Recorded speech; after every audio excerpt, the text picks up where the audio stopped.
এবার ঈদেও হয়নি ফেরা ঘরে, প্রিয়জন ছাড়া ঈদ কাটে মোর একলা অচিনপুরে।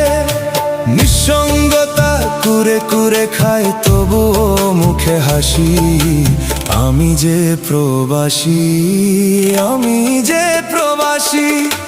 সবাই ভাবে প্রবাস মানেই রঙের দুনিয়া, কেউ তো দেখে না এই বুকে কি যে যন্ত্রণা।